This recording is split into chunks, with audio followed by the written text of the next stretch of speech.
Hello students, आज हम पढ़ेंगे विस्तास बुक का fourth chapter the enemy by Pearl S Buck. First part हम इसका ऑलरेडी पढ़ चुके हैं। आज हम इसका सेकंड पार्ट पढ़ेंगे। फर्स्ट पार्ट में हमने पढ़ा था डॉक्टर सदाओ की जो अपने वरांडे में बैठे थे, तभी उन्हें एक आदमी दिखाई देता है जो कि यूएस की नेवी का एक पर्सन होता है। उसको चोट लगी होती है तो अब सदाओ की उसको अपने घर में ले आए हैं और उसका इलाज करने वाले हैं। तो देखते हैं आगे चैप्टर क्या कहता है। We must simply tell them that we intended to give him to the police as indeed we must Sadao.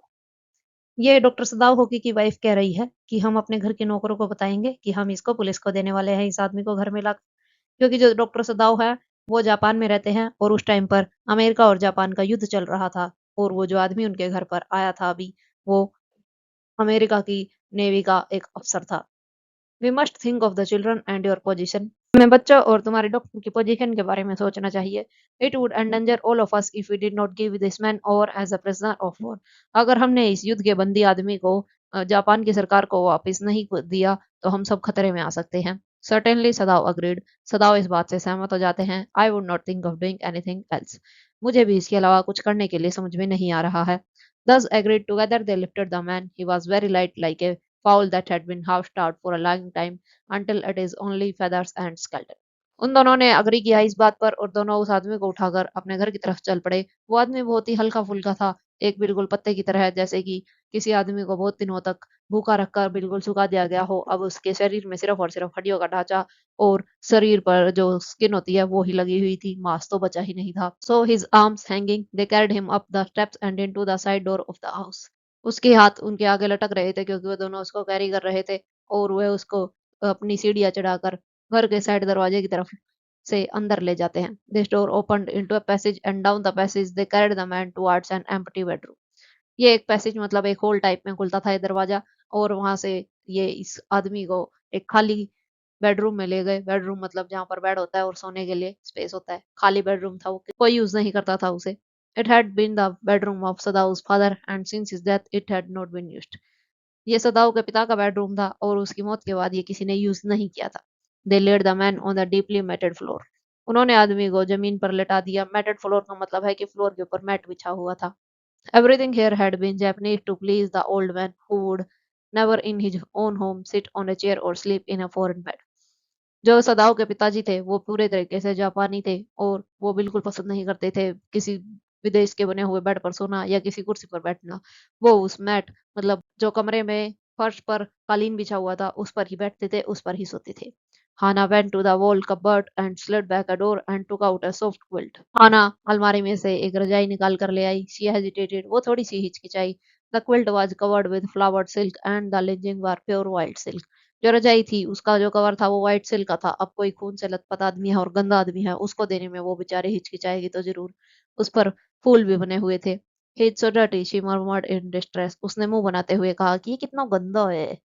Yes he had better be washed, सदाव agreed. सदाव ने कहा हाँ, अच्छा होता है कि ये थोड़ा ढंग से साफ सुथरा सा होता। If you will fetch hot water I will wash him. अगर तुम गर्म पानी ले आओगी तो मैं इसको थोड़ा साफ कर दूंगा। I can not bear for you to touch him she said. सदाव की वाइफ कहती है कि मैं ये बिल्कुल सहन नहीं कर सकती कि तुम इसे टच करो। We shall have to tell the servants he is here.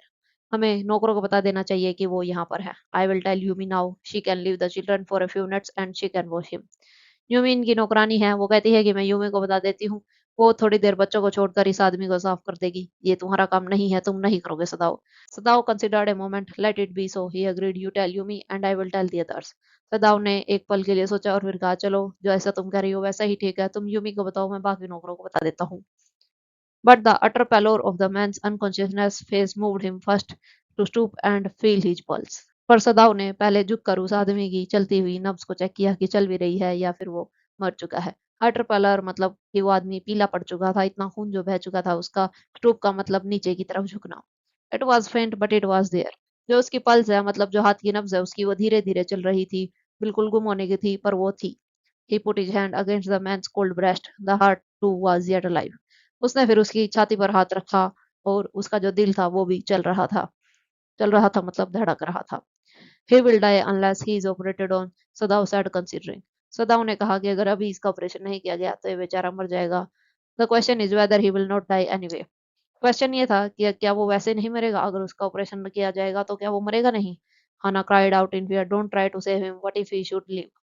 हाना ने चिल्लाकर कहा तुम उसे बचाने की कोशिश मत करो। अगर ये जिंदा हो गया तो? What if he should die? Sadao replied. Sadao ने कहा, और अगर ये मर गया तो? He stood gazing down on the motionless man. वो जो चुपचाप वो आदमी पड़ा हुआ था बेचारा, जिसके में से खून भी निकल रहा था, उसकी तरफ देखने लगता है सदाओ की। This man must have extraordinary vitality और he would have been dead by now. जो ये आदमी है, इसके पास जरूर अच्छी स्ट्रेंथ है जिंदा रहने के लिए, वरना ये अब तक मर चुका होता। But then he was very young. पर यह जो बहुत ही जवान है, परहैप्स नॉट येट 25। हो सकता है कि ये अभी 25 साल का भी ना हुआ हो। ये उन्होंने अंदाजा लगाया है कि इस आदमी की उम्र इतनी होगी।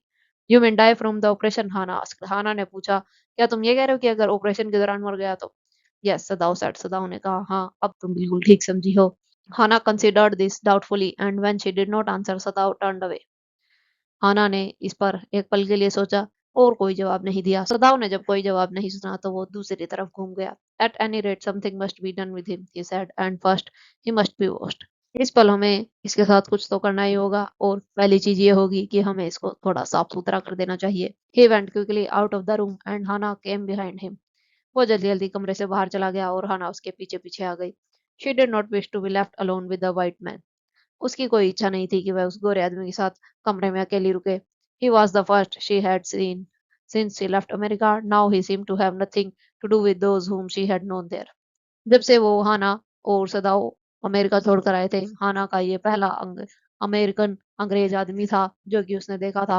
अमेरिका छोड़ने के बाद उसने किसी भी अमेरिकन अंग्रेज आदमी को नहीं देखा था, और हाना का अमेरिका से अब कोई लेना देना नहीं था। Here he was her enemy, eminence living or dead. यहाँ पर वो उसका दुश्मन है, ये जिंदा रहे चाहे ये मुर्दा रहे, ये प्रॉब्लम तो खड़ी करेगा ही। She turn to the nursery and called Yumi. वह नर्सरी की तरफ मुड़ी और चिल्लाई, Yumi! But the children heard her voice and she had to go in for a moment and smile at them and play with the baby boy, now nearly 3 months old. पर जो बच्चे हैं उन्होंने उसकी बात सुन ली। अब उसको एक पल के लिए कमरे के अंदर जाना पड़ा और उनकी तरफ मुस्कुरा कर देखना पड़ा, और छोटे बेबी के लिए जो अभी 3 महीने का है उसके साथ थोड़ी देर खेलना पड़ा। Over the baby's soft black hair, she motioned with her mouth, Yumi, come with me. हाना ने बेबी को गोद में लिया हुआ था, उसके काले मुलायम बालों की तरफ से उसने मुंह को घुमाया और यूमी को कहा, यूमी तुम मेरे साथ चलो। I will put the baby to bed, Yumi replied, he is ready. मैं बच्चे को सुला देती हूँ, वो सोने के लिए तैयार है, यूमी ने कहा। She went with Yumi into the bedroom next to the nursery and stood with the boy in her arms while Yumi spread the sleeping quilts on the floor and laid the baby between them. वो Yumi के साथ bedroom में चली गई जो nursery से अगला ही कमरा था। बेबी बॉय उसके हाथों में था और यूमी रजाई और गद्दे पर बच्चे के लिए बिछोना बिछा रही थी, और वहां पर उन्होंने बच्चे को सुला दिया। Then Hannah led the way quickly and softly to the kitchen. तब हाना चुपचाप और जल्दी जल्दी किचन की तरफ बढ़ी। The two servants were frightened at what their master had just told them. जो उनके घर में दो और नौकर थे, उनके मास्टर ने जो उन्हें बताया था उसे जानकर वो डरे हुए थे। The old gardener, who was also a house servant, pulled the few hairs on his upper lip. जो पुराना माली था उनका, अब वो उनका हाउस सर्वेंट भी था, मतलब घर के काम भी करता था वो। उसने टेंशन में आ गया, अपने थोड़े से अपर लिप यानी मूंछ के बाल उखाड़ भी लिए थे। The master ought not to heal the wound of this white man, he said bluntly to Hannah.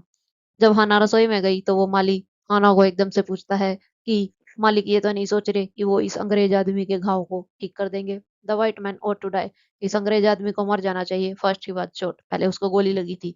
Then the sea caught him and wounded him with her rocks. उसके बाद समुद्र ने उसे पकड़ा और अपने पत्थरों से उसको घायल कर दिया। If the master heals what the gun did and what the sea did, they will take revenge on us. अगर मास्टर ने उस आदमी को ठीक कर दिया, मतलब अगर मालिक ने उस आदमी को ठीक कर दिया, तो जो बंदूक और समुद्र नहीं कर पाए वो फिर हमसे बदला लेंगे, हमें नुकसान पहुंचाएंगे। I will tell him what you say, Hana replied courteously. हाना ने एक अच्छे पोलाइट मैनर में कहा कि जो आप कह रहे हैं मैं सदाओ को बता दूंगी। She herself was also frightened. पर वो खुद भी डरी हुई थी, although she was not superstitious as the old man was.